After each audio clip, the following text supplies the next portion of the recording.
ഇപ്പോഴേക്കും ആ ചന്തുവിനെ തൂക്കിലേറ്റിയിട്ടുണ്ടാവും. അവൻ പോട്ടെ, എനിക്കെന്തായാലും 10,000 രൂപ തന്നിട്ട് പോയല്ലോ, അത് മതി. ഇങ്ങനെ ചിന്തിച്ചുകൊണ്ട് അവൻ മുന്നോട്ട് പോകുമ്പോൾ ഒരു കറുത്ത രൂപം പ്രത്യക്ഷപ്പെടുന്നു. എന്താണിത്? ആരോ അങ്ങോട്ട് പോയതുപോലെ ഉണ്ടായിരുന്നല്ലോ. അതിനെ കണ്ട് അവൻ നിൽക്കുന്നു. ഇറങ്ങി ടോർച്ച് വെളിച്ചത്തിൽ അവിടെയും ഇവിടെയും തിരഞ്ഞെങ്കിലും ആരെയും കണ്ടില്ല. അപ്പോൾ ചെണ്ടയുടെ ശബ്ദം കേൾക്കാൻ തുടങ്ങി. ആരാണവിടെ? ആരാണ് എന്റെ ചെണ്ട കൊട്ടുന്നത്? മര്യാദയ്ക്ക് എന്റെ ചെണ്ട അവിടെ തന്നെ തിരിച്ചു വെക്കോ. അവന്റെ വണ്ടിക്ക് സമീപം എത്തിയെങ്കിലും അവിടെ ആരും ഉണ്ടായിരുന്നില്ല. എന്റെ ശബ്ദം കേട്ട് അവർ ഓടിപ്പോയെന്ന് തോന്നുന്നു. എന്നെ ആൾക്കാർക്ക് പേടിയാണ്. ഇത് പറഞ്ഞുകൊണ്ട് വണ്ടിക്ക് അടുത്തേക്ക് പോയി. അവിടെ ഒരാൾ ചെണ്ട വായിക്കുന്നുണ്ടായിരുന്നു. അവൻ ആ മനുഷ്യന്റെ അടുത്തേക്ക് പോയതും ആ മനുഷ്യൻ ഒരു ഭയങ്കര പ്രേതമായി മാറി. ആ ഭുവൻജിയെ കൊല്ലുന്നതുവരെ ഞങ്ങൾ ഇവിടെ നിന്ന് പോവുകയില്ല. അവൻ ഞങ്ങളുടെ കുടുംബത്തോട് വലിയ ദ്രോഹം ചെയ്തു. ഞങ്ങളുടെ കുടുംബം അവൻ നശിപ്പിച്ചു. ഈ ഗ്രാമത്തിന്റെ പേരാണ് ബാഹിഡ്പൂർ. ഈ ഗ്രാമത്തിൽ ഭുവൻജി എന്നൊരു എരുമ കച്ചവടക്കാരൻ ഉണ്ടായിരുന്നു. അടുത്തുള്ള ഗ്രാമങ്ങളിൽ എല്ലാം ആർക്കെങ്കിലും പശുവിനെയോ പോത്തിനെയോ വാങ്ങാനോ വിൽക്കാനോ താല്പര്യമുണ്ടെങ്കിൽ അവർ ഭുവൻജിയെ സമീപിക്കുമായിരുന്നു. അതും അയാൾ പറഞ്ഞ വിലയിൽ. ഭുവൻജിക്ക് മറ്റൊരു ബിസിനസ് കൂടി ഉണ്ടായിരുന്നു. സമീപത്തെ എല്ലാ സർക്കാർ സ്കൂളുകളിലും ഇയാൾ പാലെത്തിച്ചു കൊടുത്തിരുന്നു. അയാൾ പാലിൽ മായം കലർത്തുമായിരുന്നു. ഇതറിഞ്ഞിട്ടും ജനങ്ങളെല്ലാം മൗനം പാലിച്ചു. പിന്നെ ഹെഡ് മാസ്റ്റർ സാറേ, സ്കൂളൊക്കെ എങ്ങനെ പോകുന്നു? അയ്യോ, രസകരം. വിദ്യാഭ്യാസമില്ലാത്ത എന്നെ നിങ്ങൾ ഹെഡ് മാസ്റ്ററാക്കി. ആളുകൾ എന്നെ ഹെഡ് മാസ്റ്റർ എന്ന് വിളിക്കുമ്പോൾ അഭിമാനത്താൽ എന്റെ കയ്യിൽ രോമാഞ്ചം വരാറുണ്ട്. എല്ലാം നിങ്ങളുടെ അനുഗ്രഹം. എടോ, തന്നെ ഹെഡ് മാസ്റ്റർ ആക്കിയതല്ലേ ഞാൻ. പകരം കുട്ടികൾ മായം കലർന്ന പാല് കുടിച്ച് മരിച്ചാൽ അതിൽ എന്റെ പേര് എവിടെയും വരരുത്. ശ്രദ്ധിക്കുക. മര്യാദയ്ക്ക് ഞാൻ പറയുന്നത് കേട്ട് ജീവിച്ചാൽ നിനക്ക് കൊള്ളാം. അല്ലെങ്കിൽ നിന്റെ ഹെഡ് മാസ്റ്റർ സാറിനെ ഞാൻ തെറിപ്പിക്കും. എന്ത് സംഭവിക്കാൻ? ശരി ചേട്ടാ, എന്നാ ഞാൻ പോയിക്കോട്ടെ. ഓ, ഞാൻ മറന്നു. ഇതെടുത്തോളൂ, ഈ മാസത്തെ കളക്ഷൻ. പിന്നെ ആ ചന്തുവിന്റെ കൊലപാതക കേസ് എന്ത് സംഭവിച്ചു? എന്ത് സംഭവിക്കാൻ? ഇപ്പോൾ അവനെ തൂക്കിലേറ്റിയിരിക്കണം. എന്ത് തലയാണ് നിങ്ങളുടെ? നിങ്ങളെ ഞാൻ സമ്മതിച്ചിരിക്കുന്നു. നിങ്ങളൊരു വലിയ മുള്ള് നീക്കം ചെയ്തു. ഇല്ലെങ്കിൽ ഞാൻ അവന്റെ സ്ഥാനത്ത് ജയിലിൽ കിടക്കണമായിരുന്നു. നീ എന്തിനാണ് അവനെപ്പറ്റി ഓർമ്മിപ്പിക്കുന്നത്? അവൻ മരിച്ചുപോയി. നീ പോയി നിന്റെ പണി നോക്ക്. എനിക്കും സർപംസിന്റെ ഓഫീസിൽ പണിയുണ്ട്. ഇതും പറഞ്ഞ് ഭുവൻജി സർപഞ്ചിന്റെ ഓഫീസിലേക്ക് പോകുന്നു. വഴിയിൽ അയാൾ ആൾക്കൂട്ടത്തെ കാണുന്നു. അയാൾ കാറിൽ ഇരുന്നു കൊണ്ട് തന്നെ എല്ലാം നോക്കിക്കാണുന്നു. വരൂ സാറേ, ഞാൻ നിങ്ങളെ കാത്തിരിക്കുകയായിരുന്നു. ഈ കൊല്ലം ഗ്രാമദേവതയുടെ പൂജ അടുത്ത മാസം തന്നെ നടത്തണം. അതുകൊണ്ട് ഗ്രാമത്തിലുള്ള എല്ലാ വലിയ മനുഷ്യരുടെയും വീട്ടിൽ നിന്ന് സംഭാവന വാങ്ങുന്നുണ്ട്. എന്റെ സംഭാവന ഇതാ 3000 രൂപ. നിങ്ങള് ഗ്രാമത്തിലെ പ്രമുഖരിൽ ഒരാളാണ്. നിങ്ങൾ ഇത്രയും ചെറിയ തുക നൽകിയാൽ ഇത്രയും വലിയ പരിപാടി എങ്ങനെ നടത്താൻ കഴിയും?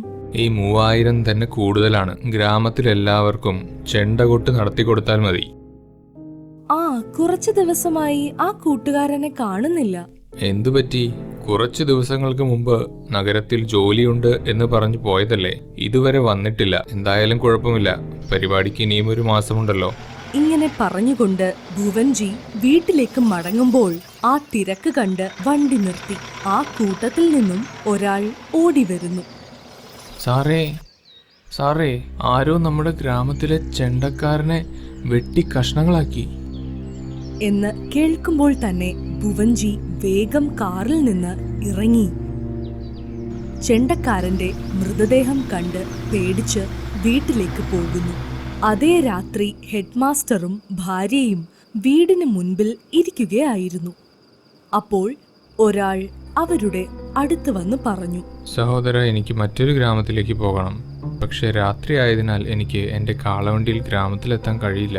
അതിനാൽ എനിക്ക് ഇന്ന് രാത്രി നിങ്ങളുടെ വീട്ടിൽ കഴിയാമോ? സഹോദര, എനിക്ക് മറ്റൊരു ഗ്രാമത്തിലേക്ക് പോകണം. ഞാൻ നാളെ രാവിലെ പോകാം. നിങ്ങൾക്ക് എന്നെ ഒന്ന് സഹായിക്കാമോ? അങ്ങോട്ട് പോകാൻ വേറെ വഴിയുണ്ട്. അങ്ങനെ പോയാൽ 1 മണിക്കൂറിൽ നീ അവിടെ എത്തും. ചെല്ല്. സഹോദര, ആ വഴിയിൽ കുറേയേറെ കല്ലും കുഴിയുമൊക്കെയാണ്. അതിലെ പോയാൽ കാളവണ്ടി ചെളിയിൽ മുങ്ങിയേക്കാം. പാവം, അവൻ ഇവിടെ കിടന്നോട്ടെ, വളരെ ആവശ്യപ്പെടുവല്ലേ. നിങ്ങൾ വാ ചേട്ടാ, ഇയാൾ ഇങ്ങനെയൊക്കെ പറയും. യാത്രക്കാരൻ തന്റെ കാളവണ്ടി ഉള്ളിലേക്ക് കയറ്റി, എന്നിട്ട് അവിടെ പുറത്ത് കിടന്നു. അർദ്ധരാത്രിയിൽ ആ യാത്രക്കാരൻ ഭൂതമായി മാറി. പിന്നെ വീടിനുള്ളിൽ കയറിയ ശേഷം ഉറങ്ങിക്കിടക്കുന്ന ഹെഡ് മാസ്റ്ററെ കാളവണ്ടിയിൽ കെട്ടിയിട്ട് അവൻ ആ കാളവണ്ടിയിൽ കയറിയിരുന്നു. ഇരുന്ന ഉടൻ കാളകൾ പോലും ഉഗ്രരൂപം പ്രാപിക്കുന്നു. തുടർന്ന് മാസ്റ്ററെ ഗ്രാമത്തിന്റെ സ്കൂൾ ഗേറ്റിന് പുറത്തേക്ക് കൊണ്ടുപോയി കൊല്ലുകയും മൃതദേഹം ആ ഗേറ്റിൽ തൂക്കിയിടുകയും ചെയ്യുന്നു. പിന്നീട് പ്രഭാതമായപ്പോൾ, ഇത് നമ്മുടെ ഹെഡ് മാസ്റ്റർ അല്ലേ? ആരാണ് ഇയാളെ ഇങ്ങനെ ക്രൂരമായി കൊന്നത്? ആരെങ്കിലും കണ്ടിരുന്നോ? രാത്രി എന്തോ ഒച്ച കേട്ട് പുറത്തിറങ്ങി നോക്കിയപ്പോ ഹെഡ് മാസ്റ്ററെ കാളവണ്ടിയിൽ കെട്ടിയിട്ടിരുന്നു. കെട്ടിയിട്ടിരിക്കുന്ന കാളവണ്ടിയുടെ കാളകളും ഭയാനകമായിരുന്നു. അത് ഓടിച്ചിരുന്നവനും കാണാൻ പ്രേതത്തെ പോലെ ഉണ്ടായിരുന്നു. ഇത് കണ്ട് പേടിച്ചിട്ട് ഞാൻ വാതിൽ അടച്ചകത്തിരുന്നു. രാവിലെ എണീറ്റപ്പോ ഇതാ ഞാൻ കണ്ടത്. ഗ്രാമവാസികളെ ആരോ മനഃപൂർവ്വം കൊലപ്പെടുത്തുകയാണെന്നാ തോന്നുന്നത്. നിങ്ങൾ എല്ലാവരും ജാഗ്രത പാലിക്കണം. അപരിചിതരായ ആരെയും ഗ്രാമത്തിൽ പ്രവേശിക്കാൻ അനുവദിക്കരുത്. എന്തെങ്കിലും സംശയമുണ്ടെങ്കിൽ വന്ന് എന്നോട് പറയണം. ഇപ്പോൾ നിങ്ങൾ പൊയ്ക്കോളൂ. ഇത് കേട്ടിട്ട് ആളുകൾ അവിടെ നിന്ന് പോകുന്നു. എന്നിട്ട് സർപഞ്ച് ഭുവൻജിയുടെ അടുത്തേക്ക് പോവുകയും ചെയ്യുന്നു. സാറേ, എനിക്ക് തോന്നുന്നത് ഗ്രാമത്തിൽ ആരോ മന്ത്രവാദം ചെയ്യുന്നുണ്ടെന്നാണ്. അല്ലെങ്കിൽ പ്രേതം എന്തിനാണ് ഗ്രാമത്തിൽ കറങ്ങുന്നത്? പ്രധാന അധ്യാപകനെ എന്തിനു കൊല്ലണം? എനിക്കും അങ്ങനെ തന്നെയാണ് തോന്നുന്നത്. ഞാനും അതാലോചിച്ച് ആശ്ചര്യപ്പെട്ടിരിക്കുകയാണ്. എന്താണ് ഇതിനൊരു പരിഹാരം? അപ്പോൾ അവിടേക്ക് ഒരു തന്ത്രി വരുന്നു. ഇതൊരു മന്ത്രവാദിയുടെ പണിയല്ല. ഇതിനെല്ലാം കാരണം ഒരിക്കൽ ഈ ഗ്രാമത്തിലായിരുന്ന രവിയുടെയും ചന്ദ്രന്റെയും ആത്മാവാണ്. പക്ഷേ അവർ മരിച്ചിട്ട് നാളുകളായി. അവർ മരിച്ചതല്ല, കൊല്ലപ്പെട്ട് കുറെ നാളുകളായി. രവിയെ കൊല ചെയ്ത കാരണം ചന്ദ്രനെ ജയിലിൽ അടച്ചെന്നും പിന്നീട് തൂക്കിലേറ്റിയില്ലെന്നും പറഞ്ഞാണ്. നിങ്ങൾക്കെല്ലാം അറിയണോ? ഈ പ്രശ്നത്തിന് പരിഹാരം കാണണോ? എന്നാൽ എന്റെ കൂടെ വരൂ. നിങ്ങളും വരൂ സാറേ. വേണ്ട, നിങ്ങൾ മാത്രം വന്നാൽ മതി. സർപഞ്ചും തന്ത്രിയും ഒരു സ്ഥലത്തേക്ക് പോയി. തന്ത്രി അവിടെ ബോഷി കാളിയെ ആരാധിക്കുമ്പോൾ തന്ത്രി മന്ത്രങ്ങൾ ചൊല്ലിയപ്പോൾ കാളിയുടെ രൂപത്തിൽ നിന്ന് 2 ആത്മാക്കൾ പുറത്തേക്ക് വന്നു.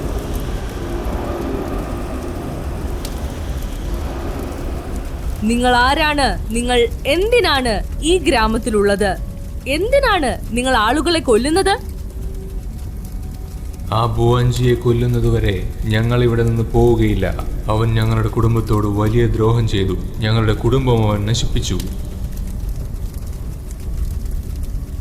നിങ്ങൾ ഹെഡ് മാസ്റ്ററെ കൊല്ലുകയും പിന്നെ അച്ഛന്റെ കാരനെയും കൊന്നു. എന്തിന്? അവരെ 2 പേരെയും കൊന്നത് ഞാനാണ്. എൻ്റെ പേര് ചന്ദ്രു, ഇവൻ്റെ പേര് രവി. ഞങ്ങൾ സുഹൃത്തുക്കളാണ്. കൊച്ചിലെ തുടങ്ങി ഞങ്ങൾ സുഹൃത്തുക്കളാണ്. ഞങ്ങൾ 2 പേരും ചുമരിൽ പെയിന്റ് അടിക്കുന്ന പണി ചെയ്യുമായിരുന്നു. എത്ര വലിയ ഭിത്തിയാണെങ്കിലും ഞങ്ങൾ 2 പേരും ചേർന്ന് പണി ചെയ്താൽ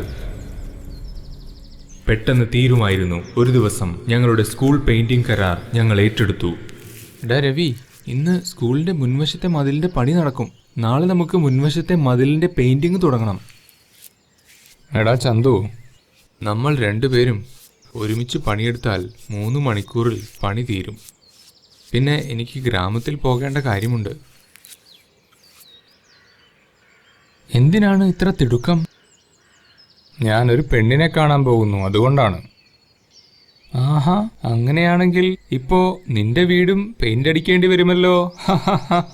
ഇങ്ങനെ സംസാരിച്ച് ഞങ്ങൾ അവിടെ നിന്ന് പോയി. പിറ്റേ ദിവസം ഞാൻ ഒറ്റയ്ക്ക് പെയിന്റ് ചെയ്യുകയായിരുന്നു. എന്താണിത്? രവി ഇതുവരെ വന്നില്ലല്ലോ. വൈകുന്നേരം പെണ്ണു കാണാൻ പോകേണ്ട സ്ഥലത്ത് ഇവൻ രാവിലെ തന്നെ പോയോ? കൊള്ളാം, നല്ല കാര്യമായി. അപ്പോൾ ഞാൻ കുറച്ച് ദൂരെ നിന്ന് എന്തോ ശബ്ദം കേട്ടു. ഞാൻ ചെന്ന് നോക്കിയപ്പോൾ പൂവഞ്ചി, പിന്നെ ചെണ്ടക്കാരൻ, ഒപ്പം ഹെഡ് മാസ്റ്ററും കൂടി രവിയെ കൊന്നുകളഞ്ഞു. ഇത് കണ്ടപ്പോൾ എൻ്റെ കയ്യിൽ നിന്നും പെയിൻറ്റിംഗ് പെട്ടി താഴെ വീണു. ശബ്ദം കേട്ട് അവരെല്ലാവരും എന്നെ കണ്ടു. എന്നിട്ട് എന്നെ പിടിച്ച് തോട്ടത്തിലേക്ക് കൊണ്ടുപോയി. ചന്തു, ഇവിടെ കണ്ടത് നീ ആരോടെങ്കിലും പറഞ്ഞാൽ നിന്നെയും നിന്റെ കുടുംബത്തെയും ഞങ്ങൾ ഇതുപോലെ കൊല്ലും. ദയവായി എന്നെ വിടൂ. ഞാൻ ആരോടും ഒന്നും പറയില്ല. ഞാൻ എൻ്റെ ഗ്രാമത്തിലേക്ക് പോയിക്കോളാം. സാറേ, ഇവർ കൂട്ടുകാരാണ്. ഇവന് വിടരുത്. ഇപ്പോൾ ഇവൻ വിട്ടാൽ അവൻ പോയി എല്ലാവരോടും എല്ലാ കാര്യങ്ങളും പറയും. ശരിയാണ്. ഇപ്പോൾ അല്ലെങ്കിൽ പിന്നീട് അവൻ തീർച്ചയായും ഇത് എല്ലാവരോടും പറയും. ഏയ് മതി, നിർത്തടാ. അല്ല സാറേ, നിങ്ങൾ അവനെ കൊല്ലാൻ രവി എന്ത് ചെയ്തു? അവൻ എന്തു ചെയ്തെന്നോ? അവൻ ഞാൻ മായം കലർന്ന പാൽ വിൽക്കുന്നത് തടഞ്ഞു. മായം ചേർന്ന പാലാണ് ഞങ്ങൾ കുട്ടികൾക്ക് നൽകുന്നത്. ഈ കാര്യം എല്ലാവരോടും പറയുമെന്ന് അവൻ പറഞ്ഞു. അതുകൊണ്ട് അവനെ ഞങ്ങൾ കൊന്നു.